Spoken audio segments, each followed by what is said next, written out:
Muchísimas gracias, Jesús, y muchísimas gracias a toda la organización del Festival Leñe. Por supuesto, también muchísimas gracias a Ernesto Pérez Uña y al Instituto Cervantes.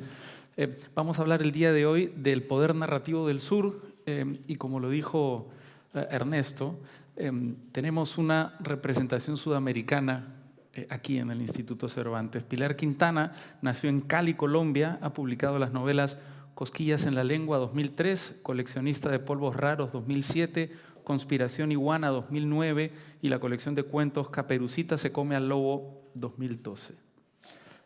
Publicada en 2017, su novela La perra ganó el premio de Biblioteca Narrativa Colombiana, el premio Literaturpreis de Alemania, el English Pen Translate Award y fue finalista del National Book Award de los Estados Unidos.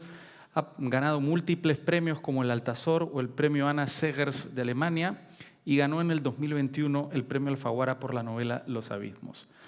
Alejandra Costamaña, creo que prefieres que te digan Costamagna, ¿te gusta más? Pero puedo transar. Nació en Santiago de Chile, es autora de las novelas En voz baja en 1996, Ciudadano en retiro 1998, Cansado ya del sol 2002 y Dile que no estoy 2007. De los libros de cuentos Malas noches 2000, Últimos fuegos en el 2005, Animales domésticos en 2011,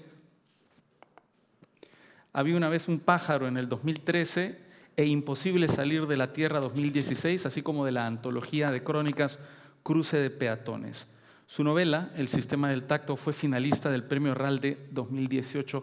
Dos extraordinarias escritoras que han sido traducidas a múltiples idiomas con las que hablaremos del poder narrativo del sur. Y quisiera comenzar, Alejandra, contigo, porque tus dos apellidos, Costamaña y Crivelli, provienen de Italia, en un proceso migratorio que llegó a la Argentina, pero que no se detuvo allí, porque siguió hasta Chile, donde tú naciste. Es un proceso que está perfilado en tu novela El sistema del tacto, donde permanentemente se plantea una reflexión en torno a la identidad. Y por eso, a partir de tus orígenes, de tu experiencia, de tu propia obra, quisiera plantearte una pregunta que creo que nos permite entrar en materia. ¿Qué entiendes tú por ese sur que está mencionado en el título de este conversatorio? Sí, bueno, primero muchísimas gracias al festival por la invitación. Muchas gracias al Instituto Cervantes por recibirnos acá en este lugar tan hermoso y siempre es un placer encontrarme con mi amiga Pilar y bueno, tener esta conversación contigo también, muchas gracias. La verdad es que sí, cuando recibí la invitación y vi el título del poder narrativo del sur, y me parece que por ahí, porque ha salido también la palabra identidad de por medio, pensé que había algo ahí que me hacía algún ruido. Primero, por la palabra, por el sur, ¿no? Que es este concepto que no es un concepto solamente geográfico, que siempre aloja más, es un concepto, una idea geopolítica también, sí. Y que se me viene a la cabeza y se me vino cuando vi ese título, esta canción de Los Prisioneros del grupo chileno que dice Latinoamérica es un pueblo al sur de Estados Unidos. Y hay algo un poco ahí que está presente en esa denominación de lo que es el sur. Y me paso también al tema de lo de las identidades, de la identidad, porque me parece que también eso arroja como una idea quizás un poco esencialista, ¿no? De la identidad, como si la identidad fuera una sola, de una pétrea. Sola línea, exactamente. Pétrea, además, o sea, inamovible y por otra parte de una sola línea, ¿no? Sí. Y me parece que si algo puede quizás graficar eso que ocurre más abajo de la línea del Ecuador, o también un poco más arriba, porque justamente creo arriba. Que... Exactamente, y el sur no solamente es ese concepto geográfico que decía, ¿no? Sino que como hay muchos sures dentro del sur que traspasan lo geográfico. Pero quizás si hay algo con lo que nos podríamos encontrar algún lugar donde asentarnos, es justamente en esa diversidad, esa heterogeneidad enorme. ¿Cuántos sures habitan ese sur? Entonces, bueno, lo pienso, y cuando tú mencionabas esto justamente de mis orígenes y de cómo yo hago ficción con eso, o tomo esos elementos como un álbum familiar intervenido hacia la ficción, esas migrancias que son las migrancias primero desde el Piamonte italiano hasta la Argentina, luego de la Argentina a Chile. Hay ahí unos ciertos, aunque haya sido el movimiento este-oeste, de alguna forma hay también un traslado de ciertas periferias, de una periferia a otra. O sea, es la periferia de la Italia de su momento, del Piamonte, que se traslada a su vez a la periferia, no llega a Buenos Aires, sino al interior, donde se quiere poblar también con una idea, está la consigna de gobernar es poblar de entonces, pero digamos que no era tan ingenua la idea, ¿no? Era hacer de esos territorios un lugar más productivo y no por cualquier migrante, ¿no? Sino de alguna forma que vinieran de este otro lado del charco. Entonces hay como también muchas ideas rondando que nos instalan quizás en el asunto de la periferia, lo hegemónico y las periferias que están alrededor.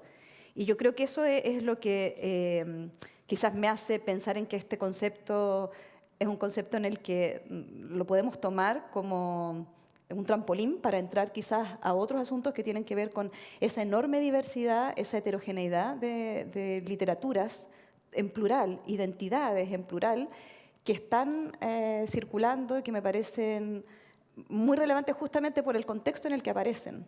Porque frente a ciertas situaciones históricas, coyunturales, presentes, que tienen que ver con desde un neoliberalismo exacerbado hasta procesos de migración que nos golpean o un extractivismo que también genera en los territorios ciertos desplazamientos o ciertos empobrecimientos, yo creo que hay una literatura, hay un arte que de alguna forma da cuenta, no necesariamente de manera explícita, sino que eso se va también, esa realidad se va volviendo realidad simbólica en esas producciones que van surgiendo, como lo mencionaba en algún momento Cristina Rivera Garza cuando hablaba de la necropolítica y la necroliteratura, la necroescritura que de alguna forma pone en cuestión esas vidas vivibles y esas vidas no vivibles, ¿no? Felizmente, porque si no sería panfletario, ¿no? Exacto. Permíteme hacer la misma pregunta, Pilar, con un añadido que tiene que ver con tu biografía y con la palabra que ha empleado Alejandra, que es la palabra heterogeneidad, porque tú a los 27 o 28 años decidiste hacer un viaje que te llevó casi 3 años por todos los países de América Latina, vendiste tu casa, te peleaste con tu padre y además de América Latina pasaste por la India y por Nepal y por Australia. Habiendo recorrido buena parte del sur, ¿qué es el sur para ti? Qué buena pregunta, ¿no? Porque ahí cabría preguntarnos un poco de lo que estaba hablando Ale, a qué sur nos referimos, si al sur geográfico o al sur más político, como concepto político, ¿no? Colombia estaría al norte de Sudamérica, al norte del sur, digamos, pero políticamente quizás está más al sur que Chile, ¿no? Digamos, podría ser eso, ¿no? Yo muchas veces me he preguntado si los latinoamericanos somos un pueblo, ¿no? Tenemos en común una lengua y tenemos en común una religión que así no practiquemos, pues nos atraviesa a todas y a todos, ¿verdad? Pero si fuéramos un pueblo, seríamos tremendamente diversos porque geográficamente lo somos, ¿no? Hay selvas, montañas, valles profundos, costas, hay acentos en esos lugares, todos nos entendemos. Bueno, los extranjeros nos entienden a todos los latinoamericanos hasta que llegan a Chile y dicen, pero están hablando español, ¿no? Y entonces es un continente tremendamente diverso con pueblos originarios que hablan otras lenguas, pero que siempre también estuvieron comunicados, ¿no? Entonces es un continente que siempre se ha comunicado.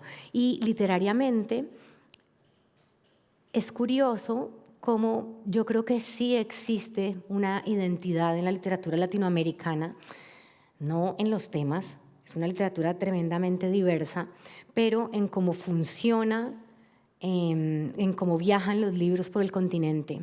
Hasta, no sé, a principios de los 2000, para que un libro, los libros salían solamente en sus países de origen, ¿no? Los libros colombianos solo en Colombia, los chilenos solo en Chile, los mexicanos solo en México, los peruanos solo en Perú.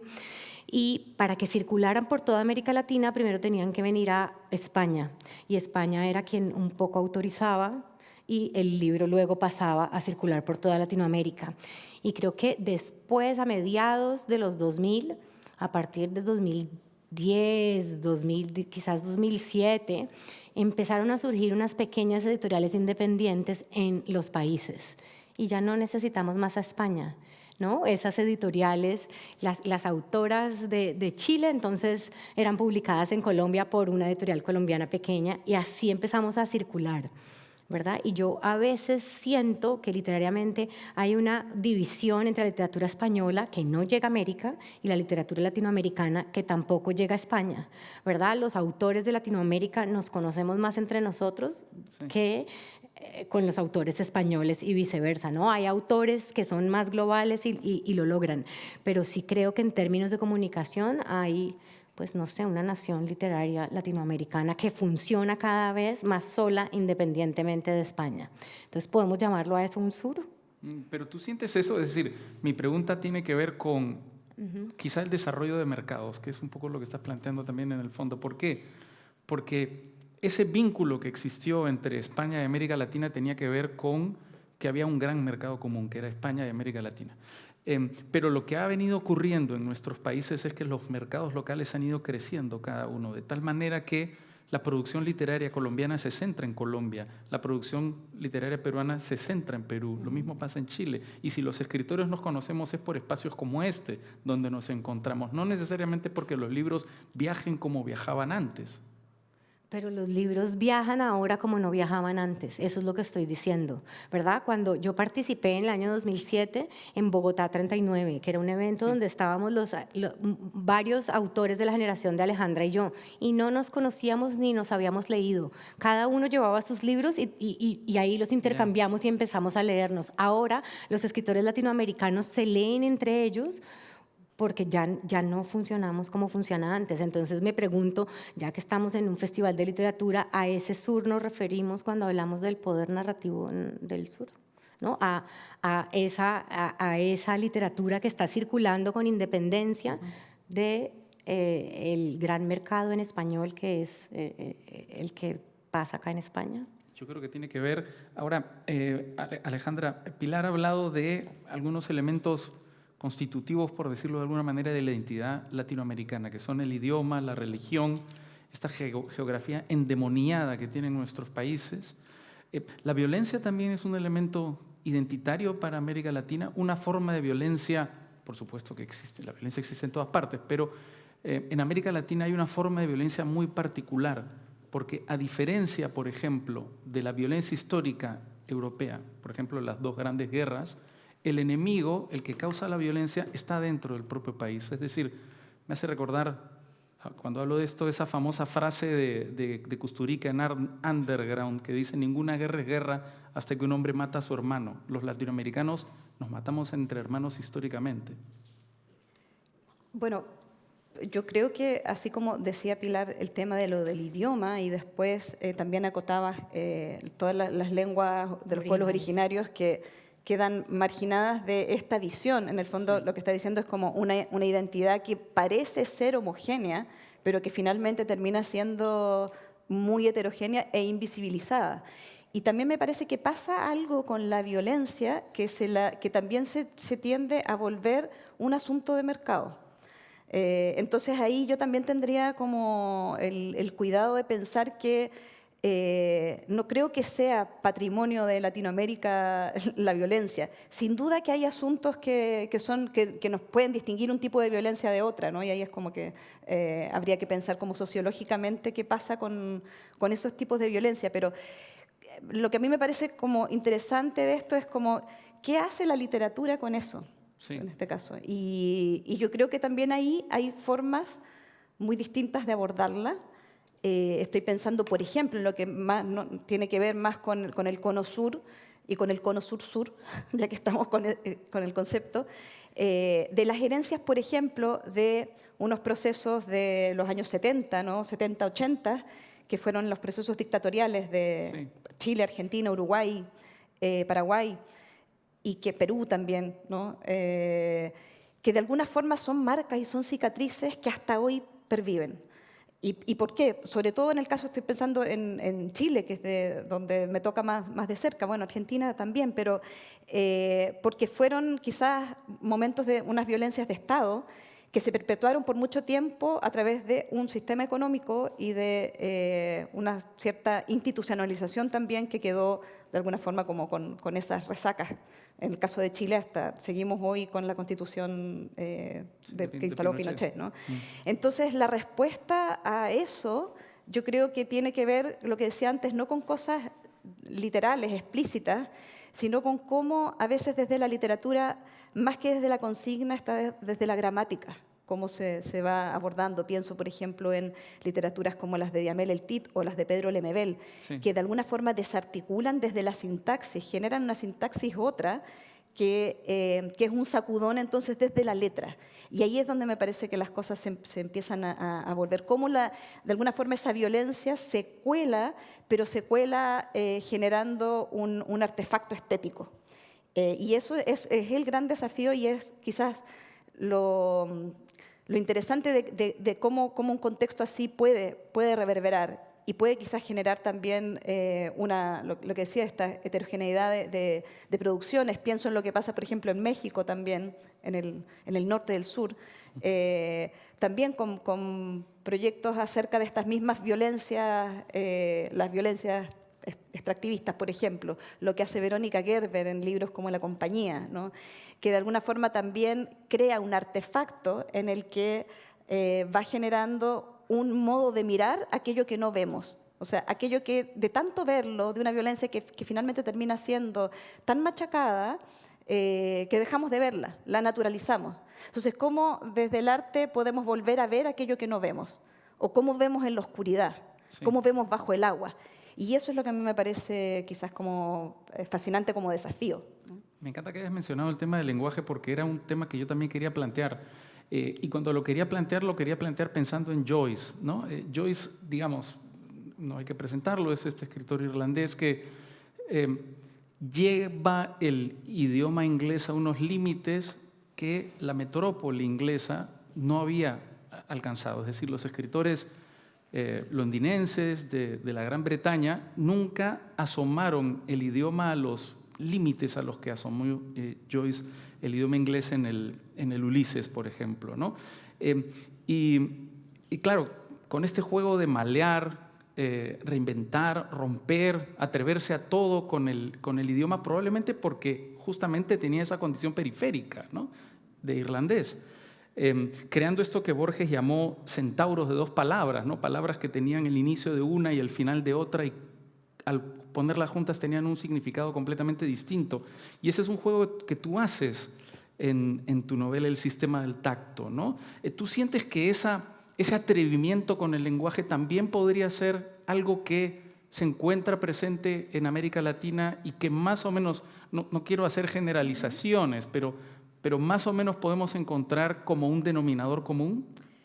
Yo creo que eso, aunque no es algo nuevo, pero sí adopta formas distintas en las escrituras y también me atrevería a ir más allá con otras formas artísticas, pero contemporáneas. Y que tiene que ver quizás con eso, como pensar la literatura como un archivo hecho de fragmentos, de restos, de retazos. Quizás justamente por eso, ¿no? Porque frente a esa mole que puede ser la identidad, encontramos esos pequeños fragmentos que nos van armando, como una especie de mosaico de esa identidad. Y entonces el trabajo con el fragmento, también desde el lenguaje, nos hace pensar en la literatura también desde un lugar menos monolítico y más móvil, más anclado también con una temporalidad que se va dislocando.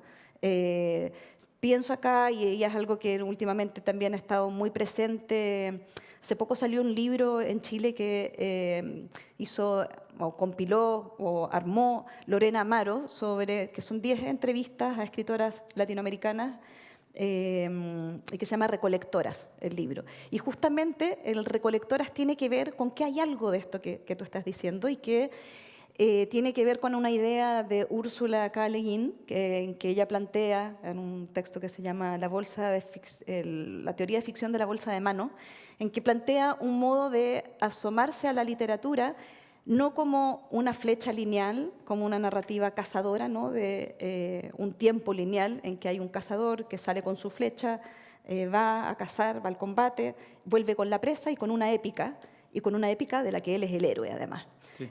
Y frente a eso, entonces, lo que hace Úrsula K. Le Guin es anteponer una narrativa recolectora que se va armando a partir de, ya no la flecha, sino la bolsa, ¿no? El canasto, en el que vamos recolectando semillas, hierbas, cositas pequeñas que van apareciendo por ahí. Y ella concibe de esa forma, y me parece que es algo que estas literaturas también lo recogen, ¿no? Que es esa recolección de frutos que además, aparte de formarse como más allá de este gran conflicto central, va armando los pequeños retazos y nos hacen pensar que siempre hay un origen plural, un origen colectivo en lo que escribimos, justamente porque el lenguaje es un bien común. Más allá de que sea el español o no, hay algo en la palabra que nos remite a una tradición, ¿no? O sea, nunca estamos inventando, nunca estamos asomándonos a la página en blanco, siempre escribimos a partir de una tradición. Entonces, me fui un poco por las ramas, pero quizás también es ramificada esa idea, ¿no? ¿Cómo ves tú ese tema, Pilar, o estos tres temas que están flotando ahora mismo en la conversación: violencia, lenguaje, tradición o creación colectiva? Sobre la violencia, yo creo que esas ideas de la violencia latinoamericana tienen mucho que ver con cómo se nos ve de afuera, ¿no? Como el gran escritor latinoamericano es un escritor que habla sobre la violencia latinoamericana y que la narra en sus novelas.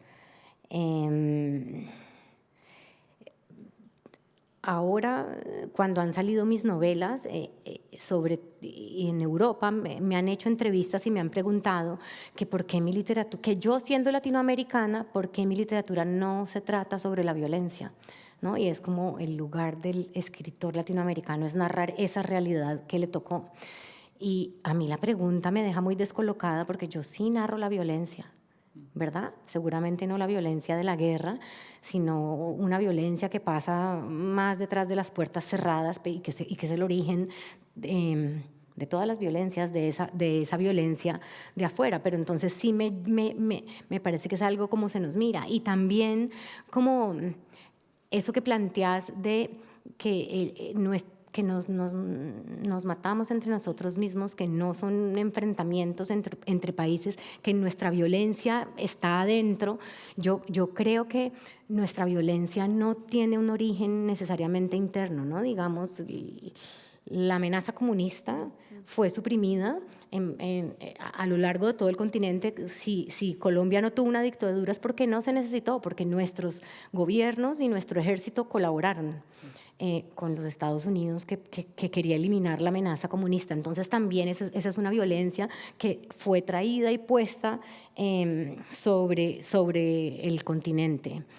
Y bueno, no, eso. Y sobre el lenguaje yo creo que Ale lo dijo todo. Quería hablar del paisaje también, porque se ha dicho muchas veces, Pilar, que la patria es el lugar de nuestros afectos, lo que sobre todo asociamos a nuestras familias, a nuestras amistades, ¿no? Pero después de leer La perra uno sale absolutamente contaminado por la geografía también. Es decir, ese paisaje marítimo y selvático que es el Huanchaco, esa punta de la bahía de Buenaventura donde viviste y donde sitúas la novela, ¿no? Cuando piensas tú en el sur, ese es el primer lugar que viene a tu mente. ¿Qué viene a tu mente en términos de afectos de geografía? Bueno, yo creo que sí, yo creo que un poco ese es el lugar. Yo recuerdo cuando salí de viaje, yo iba en busca de algo, no sé de qué, ¿no?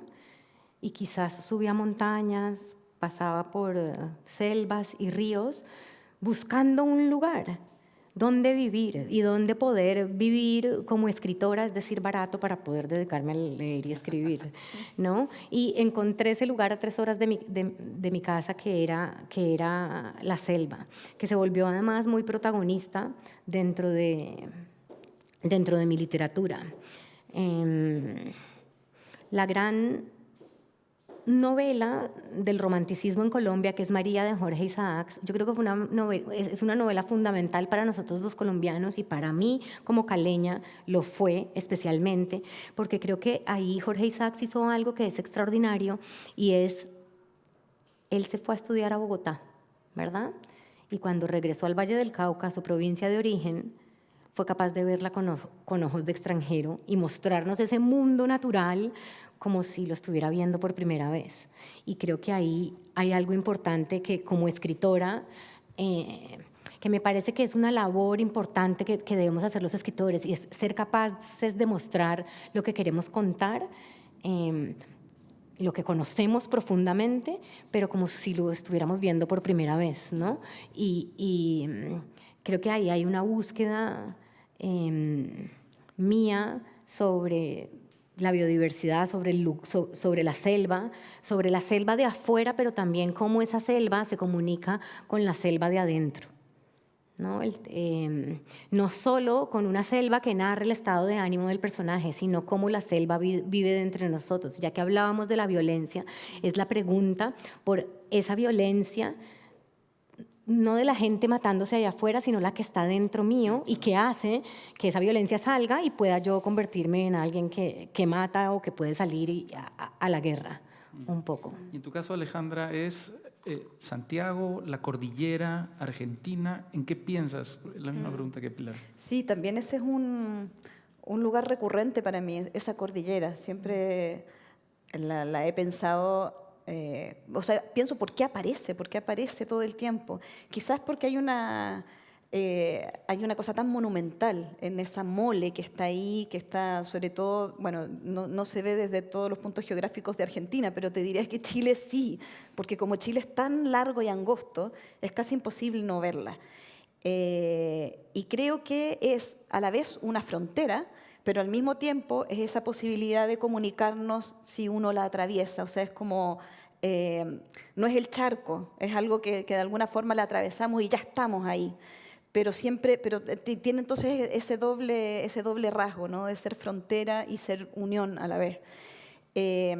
Yo creo que también lo remito mucho a que mis padres son argentinos, pero se vinieron a Chile un par de años antes de que yo naciera, y permanentemente, todos los años, hacíamos ese viaje en auto, y concretamente en citroneta, que era la gran hazaña hasta Argentina cuando no existía el túnel. Entonces había que subir hasta la cumbre y luego descender y llegar hasta por la Pampa, atravesando toda la Pampa hasta llegar a la familia. 5.000 metros de altura. 5.000 metros o más. Era el cruce que se llamaba el Cristo Redentor, era, además, mira qué nombre. Entonces subir en citroneta, que la citroneta apenas llegaba, y luego era la gran hazaña para llegar al otro lado donde estaba ese lugar que de alguna forma era esa identidad de los padres, ¿no? Entonces estaban como esas identidades también medio en disputa, que mirado después en el futuro y quizás sin haberlo programado así, a mí me parece tremendamente literaria la misma escena. Y una de las cosas que hacíamos con mi hermana cuando estábamos en esos eternos viajes, porque duraba más de un día, era contar perros. Nosotros contábamos perros y creo que, claro, imagínate, en la Pampa no aparecía ningún perro, entonces obvio que hacíamos trampa y hay un perro, ¿dónde? Y eso era un ejercicio muy literario al final, muy de imaginación, llevar la imaginación hasta un lugar insospechado, ¿no? Entonces, creo que están atravesados. Me gusta cuando Gabriela Mistral en algún momento dice algo así como, voy a tratar de acordarme las frases, puedo mudar de mi seso y de mi lengua aquellas cosas recibidas en las edades feas, y dice juventud, madurez, vejez, pero no puedo mudar de raíz aquellos hechos producidos en la infancia.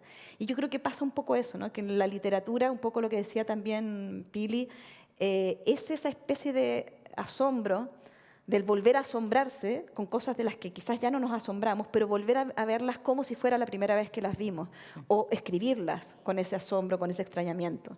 Entonces, en esas experiencias de la infancia quizás está ese genuino asombro, que luego lo vamos trabajando. Para mí, literatura de infancia están súper imbricadas justamente por el lenguaje, por ese asombro, por ese modo de acercarnos a lo real que convertimos en una realidad simbólica. Y yo creo que en ver esas particularidades es donde se forma tu idea de tu lugar, ¿no? En ser capaces de nombrarlas y de describirlas y de verlas. Ahora, eso ha sido históricamente una tarea que se le ha asignado a la literatura. La literatura latinoamericana, desde los años del boom, se ha dedicado a describir un continente nuevo, a presentar un continente nuevo que, entre otras cosas, incluía una forma de magia desconocida para el resto del mundo. Hemos hablado de la violencia, es decir, elementos muy particulares que estaban en esas novelas que son parte fundamental de nuestra tradición. Mi pregunta es si el poder narrativo de Latinoamérica está en esa temática y si sigue estando allí. Qué difícil esa pregunta, ¿no? Porque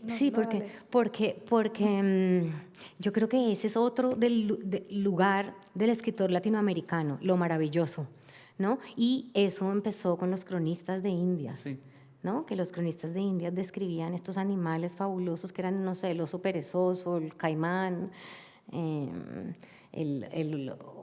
el hormiguero, digamos, y entonces también hay ese lugar de lo maravilloso, y es algo que es también impuesto, así como la violencia. Claro, es maravilloso, sí, pero no es menos maravilloso un árbol europeo o un animal europeo, ¿verdad? No son menos maravillosos. Lo que pasa es que miramos a ese continente y le pedimos que se describa como maravilloso, porque así lo describieron quizás los cronistas de Indias, porque el boom lo hizo, sí, porque el boom latinoamericano lo hizo. Digamos que me pasaba también un poco cuando con La Perra, que salió La Perra y algunos reseñistas europeos ponían en las reseñas y sigue el realismo mágico de García Márquez. Y yo, ¿de qué están hablando? Si La Perra... No tiene nada de eso tu novela. Y yo entonces le pedí a un amigo que me tradujera, por favor, esa reseña en francés porque yo no entendía. ¿Y qué pasaba? Que en La Perra, Damaris, la protagonista, es una mujer negra, empobrecida, que vive en el Pacífico colombiano, en una región muy aislada de Colombia, donde no hay hospitales, y ella va al médico tradicional indígena, ¿verdad? Y el médico tradicional indígena le hace unos tratamientos. Y entonces ahí decía que eso era maravilloso. Y yo decía, no, eso es realista, ¿verdad? Absolutamente realista. Las mujeres negras de zonas empobrecidas de Colombia van donde el Jaibaná, pues porque no hay un hospital cerca. Y sí, aunque lo hubiera, quizás también irían primero donde el Jaibaná, ¿verdad? Porque hay enfermedades que se tratan con el Jaibaná y otras enfermedades que se tratan. Entonces, esa no es una parte de nuestro continente. Es una parte maravillosa, sí, pero del mismo modo en que el Coliseo romano es maravilloso, sí, claro, ¿no? Pero de otra manera maravilloso, quizá. Así como el sentido del humor, quizá. No lo sé. ¿Cómo lo ves tú? Porque nos reímos de cosas que, te lo digo por experiencia propia, en otros lugares generan horror. Claro. Y un poco yo me preguntaba por qué el humor latinoamericano... En Colombia hay una bomba, ponen una bomba y a los 10 minutos estamos haciendo chistes sobre la bomba en la que se murieron 40 personas y quedaron destruidas, ¿no? Y yo creo que eso lo entendemos en Colombia y me parece que es para combatir el horror, sí, ¿verdad? Porque si no podemos reírnos de eso, pues ya nos tiramos de cabeza al abismo, porque todos los días en Colombia hay situaciones terribles de violencia. Entonces eso es un poco, y un poco también lo que hablaba Ale, nosotros tenemos, yo me di cuenta en los viajes que me preguntabas un poco sobre ese tema, cómo nuestra violencia está naturalizada, ¿no? Cómo la vemos como algo cotidiano. Cuando mi exmarido irlandés de Irlanda del Norte, ¿verdad?, que vivió en Irlanda del Norte con bombas estallando, llegó a Colombia, estábamos un día en la casa de mi mamá, que era cercana a la universidad pública, y se oían estallar cócteles Molotov. Y él me dijo, ¿qué está pasando? Y yo, que están estallando bombas. Y él, ¿qué? ¿Le están haciendo experimentos los estudiantes? Y yo, ¿cuáles experimentos? Están peleando con la policía. Y me dijo, pero aquí todo el mundo está siguiendo su vida normal. Y yo, inmediatamente me di cuenta cómo la violencia sucede alrededor y ni siquiera, yo la oía, pero no la oía, ¿verdad? No estaba ahí como está el árbol, como está el cielo azul, como está el sol. En tu caso, Alejandra, el tema, la temática, digamos, ¿cómo lo ves frente a este espejo del boom y frente a la actualidad? Es que nuevamente, claro, sí, yo creo que Pilar lo dijo muy bien, que el riesgo hay de exotizarlo. Sí, claro. Y que puede pasar también en el caso de lo que decía antes, como con las resacas de lo de la dictadura, por ejemplo. En también pensar que lo disruptivo finalmente puede ser también fagocitado y puede volverse caricatura y mercado. Entonces, esos son como los riesgos y por eso yo hacía como el énfasis de pensar en salir de lo contenidista, de que una novela va a ser disruptiva porque habla de un tema que parece ser como el tema rebelde, ¿no? No, me parece que ahí es como donde quizás, si es que es difícil pensar en que, no me gusta pensar en el rol de, o sea, yo desecharía ya de partida como esa idea, pero quizás si hay algo que el arte podría hacer es incomodar, justamente. Y entonces incomodar también con cómo nos ven. Claro. O sea, estar incomodando desde ese lugar también, como salir de esos parámetros. Y a veces eso pasa, por ejemplo, también por lo que decía Pili, de cómo pensar desde un cierto desparpajo, cómo pensar en que puede haber humor en el horror. Pensaba una novela que salió ahora hace muy poquito de una cineasta argentina que se llama Albertina Carri. El libro se llama Lo que aprendí de las bestias y justamente en ese título hay también un doble giro del término. Las bestias, porque hay una intervención de lo no humano muy importante y como también salir de esa idea moderna de que lo humano es la medida de todas las cosas, ¿no? Y entonces pensar también en esa relación. Pero las bestias también como quienes han sido quienes nos han instalado el horror. Ella es hija de detenidos desaparecidos. Y esa novela, que la estoy contando y parece ser una cosa muy, muy oscura, muy solemne, es oscura, pero tiene un sentido del humor maravilloso, ¿no? Entonces, un sentido del humor que tiene que ver más bien como con lo desopilante, con poder ser, por incomodar, con ser un poco, salirse de esa solemnidad. Y eso en Argentina no es el único caso, ¿no? Está Félix Brusone, está Laura Alcoa, bueno, hay varios escritores y cineastas que han trabajado desde ahí, a diferencia, por ejemplo, de Chile, que tendemos sí a ser más solemnes. Mucho más solemnes. Muchas veces he pensado, bueno, ¿cómo contar esa violencia de afuera? Que no ha sido mi lugar en la literatura, pero me he hecho la pregunta, ¿no? ¿Voy a contar yo eso alguna vez? Y creo que para mí hubo una autora chilena que me iluminó el camino en el que quizás yo pudiera hacer lo que es Nora Fernández, que hace, justamente cuenta unos crímenes de la dictadura, cuenta la violencia de los desaparecidos, pero lo hace desde un punto de vista absolutamente íntimo y cómo lo vivió a lo largo de su vida una jovencita, claro, en los 80, ¿no? Y hay otra cosa que es interesante, que es cómo el vaivén entre temporalidades que decía antes, pero también el vaivén entre la intimidad y la historia. Y eso a mí me parece una herramienta súper interesante, como volver a hacer de la intimidad un arma. Y eso es algo que podemos ver, no sé, desde Violeta Parra, por ejemplo, en sus décimas, en que va juntando esos dos universos. Me parece que hay un potencial ahí enorme, como en el fondo hacer del estigma un emblema, como cómo poder darlo vuelta. Sí, exacto, ¿no? Es eso, poder mirarlo como no se había mirado antes. Desde un lugar nuevo, ¿no? Y desde el punto de vista de una jovencita, no desde el punto de vista del señor autorizado, claro, que conoce la historia y que está bien, y está bien que los haya, pero... la duda, la ingenuidad, probablemente, el descubrimiento, tantas posibilidades, ¿no?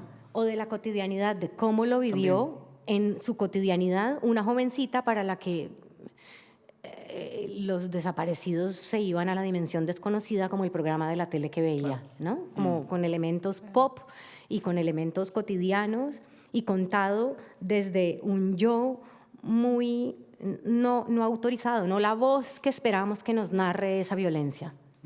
A mí me pasó alguna vez algo parecido a lo que te ocurrió a ti, Pilar, que es que cuando te dijeron que tu novela era sobre realismo mágico, era una novela de realismo mágico, es decir, había una exigencia porque fueses una escritora de realismo mágico. Yo escribí una novela sobre 2 peruanos en la Segunda Guerra Mundial y en el momento en el que entregué el manuscrito a una agencia literaria, la gente se reunió conmigo y su crítica central era que básicamente un peruano no tenía nada que decir sobre la Segunda Guerra Mundial. La pregunta fue, ¿qué puede decir un peruano sobre la Segunda Guerra Mundial? Vos tenías que hablar de Sendero Luminoso. Exactamente. Entonces yo dije, bueno, justamente eso, ¿no? Yo creo que es una visión nueva, creo que eso no existe. Entonces, creo que es de doble entrada, es decir, temas sobre los que los escritores latinoamericanos están obligados a hablar y temas que no pueden tocar, ¿no? Y todo esto en el fondo es un gran prejuicio. ¿A ti te ha pasado también, Alejandra? Tú has, digamos, no sentido, sino te han intentado encajonar de esta manera. ¿Cómo se enfrenta uno a esos prejuicios y esas, digamos, órdenes absurdas? Yo creo que quizás porque yo soy periodista de origen, también es como que entiendo esos mecanismos y entiendo cuando muchas veces los mecanismos vienen de la prensa. Y entiendo entonces cómo también uno puede salirse de ahí. Y yo diría que más que con los temas es con el modo de acercarse a los temas. Porque también pasa eso con los temas del feminismo, por ejemplo, que no necesariamente es que tengas que o no acercarte al tema, sino de qué manera quieren que uno se acerque al tema. Y es como el tema que anula todo lo anterior, o sea, anula todo lo demás. Es como si nosotros que lo hemos hablado tantas veces, ¿no? Que nos invitan a mesas, a coloquios donde las escritoras hablan de cómo poder escribir las escritoras, ¿no? Y no de la literatura o de cómo son nuestros procesos creativos o de los autores, autoras, etcétera. Entonces también es como frente a ese imperativo de cómo debemos acercarnos y cómo tenemos que responder más bien, que sí de pronto me he topado con eso y me voy por otro lado, ¿no? Como inmediatamente cuando veo que hay un intento de estigmatizar, le huyo, ¿no? En el año 2017, por cierto, lo hablábamos antes de esta conversación, se publicó en el diario El País este artículo que desde el título parecía inapelable. El otro boom latinoamericano es femenino. Se mencionaba escritoras como Samantha Schweblin, Liliana Colanzi, Mariana Enríquez, Paula Oloyarac o Mónica Ojeda. Han pasado solo 6 años, pero ¿se puede hacer una evaluación de lo que ha ocurrido desde que apareció ese artículo hasta nuestros días? Entiendo que tú no estás de acuerdo con eso porque tú sientes que lo único que ha ocurrido es que a las escritoras se les ha dado notoriedad, se les ha dado la visibilidad que no tenían en ese momento. ¿Cómo ves todo este proceso? Sí, o sea, creo que no solo, o sea, pasa por eso, pasa justamente porque las escritoras siempre estuvieron ahí, sí, pero no se las veía, ¿no? Pero quizás precisamente alentadas porque ahora se han abierto también otros espacios, otras editoriales, justamente esa visibilización ha hecho que puedan circular desde otros ámbitos, es que eso va generando una cadena virtuosa. O sea, eso también significa que hay más posibilidades de ser validadas en lo que hacen y que antes era como lo que quedaba ahí en los ratos libres, ¿no? Sí. Entonces me parece que sí, eso alimenta la posibilidad de que podamos tener una situación un poco más igualitaria.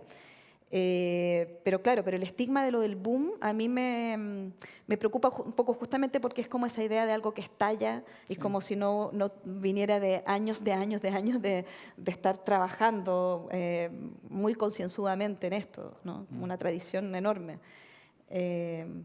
Así que es eso, como después de 6 años yo creo que pienso más o menos lo mismo, ¿no? Sí. ¿Tú, Pilar? Yo le creo y estoy de acuerdo en todo lo que dijo, pero yo sí creo que hay un boom latinoamericano de mujeres, sí creo. Y pienso que muchas de mis colegas no lo dicen.